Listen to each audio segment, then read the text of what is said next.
Sometimes, love is not about how much we feel. It is about the choices we make. This is the painful story of how she loved me with all her heart, but I walked away. I met her on a cold autumn morning. Her name was Emily. She had the kind of smile that could light up a room. Her eyes carried a whole world of emotions. We were just classmates at first. Simple talks, sharing notes, laughing at small jokes. But soon, she became more than that. Every evening we sat in the old library. She read poetry. I pretended to read. Truth is, I only watched her. The way she moved her fingers across the pages.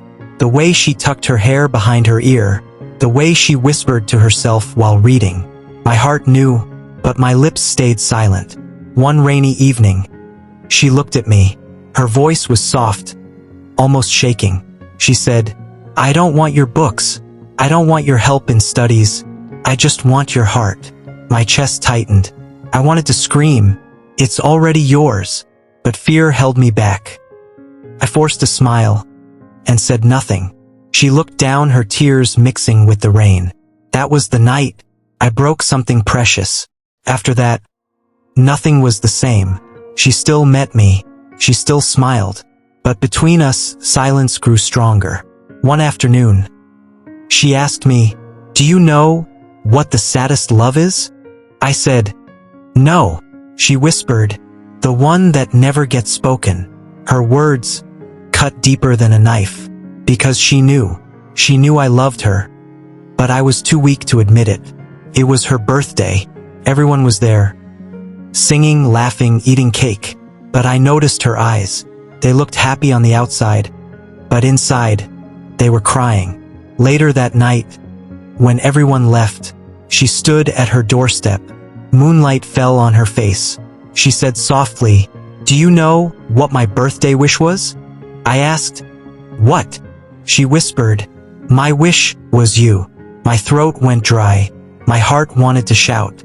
But again, I stayed silent, and her smile slowly disappeared. Days turned into weeks. Emily stopped calling me. She stopped leaving little notes on my desk. She stopped waiting at the library. I noticed it all, but I told myself, maybe this is for the best. Still, the emptiness inside me kept growing. Every night, I thought of her smile. Every morning, I missed her voice. One afternoon, I saw her at the park. She was not alone. A boy walked beside her. They were laughing together. My chest burned. Jealousy, fear, pain. I told myself, this is what you wanted.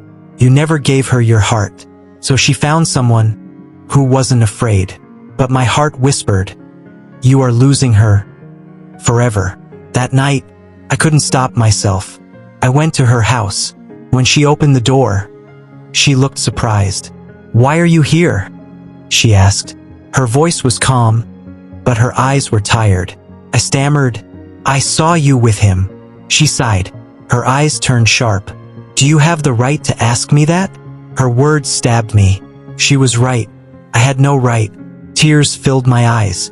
I whispered, "Emily, I can't see you with someone else." Her voice broke.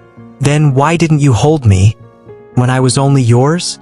I had no answer. Silence crushed me. Once again, I failed her. A few days later, I received a message. It was from Emily. Her words were simple, but heavy. "You were my first love. You will always be in my heart. But I can't keep breaking myself waiting for you." I read it again and again. My hands shook.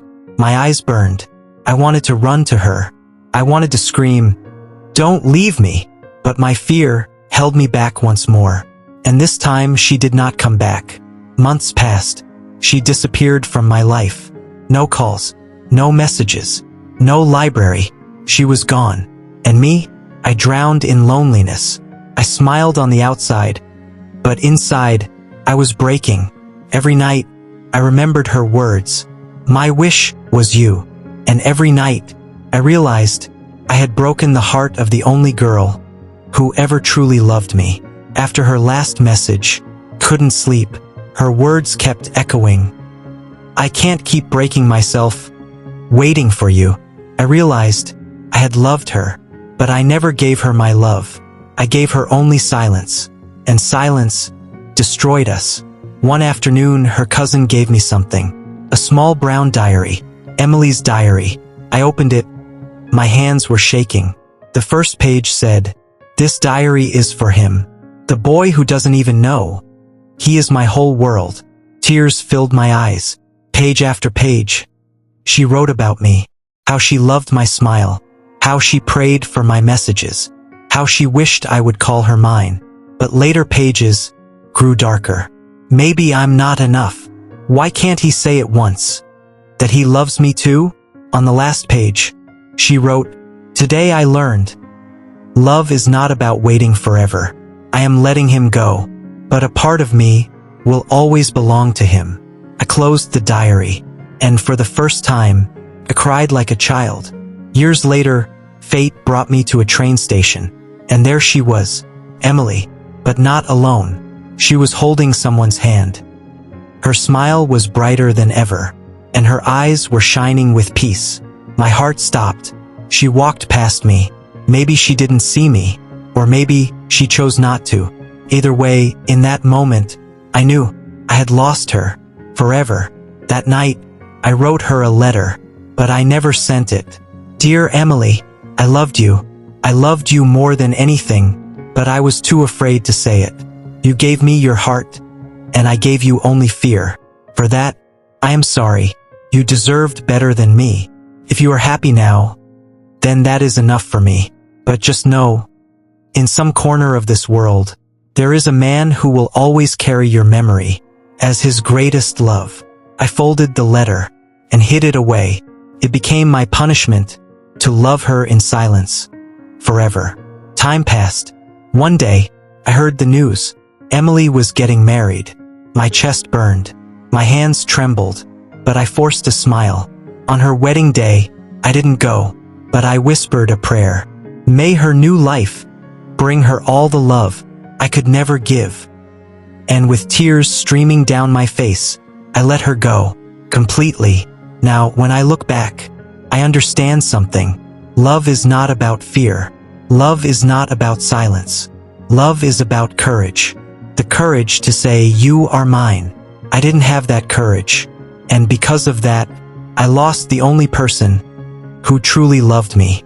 So if you are listening to my story, remember this. If you love someone, say it. Don't wait. Don't hide, because one day, it will be too late.